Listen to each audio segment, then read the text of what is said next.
Good morning everyone! Ito na naman tayo sa panibagong vlog natin. So ito nga, mga after 1 month, ito na yung naging itsura niya. So nag-i-start na silang maglagay ng para sa bubong.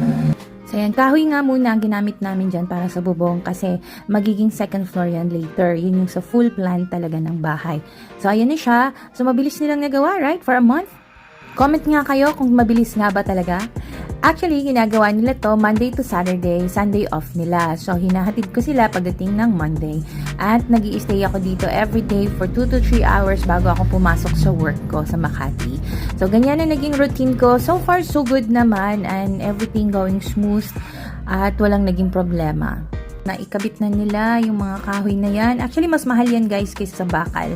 Pero as what I said, temporary yan kasi may partition na itaas siya. At yung mga kahoy na yan ay magagamit din naman once nag-slab na sila for the second floor.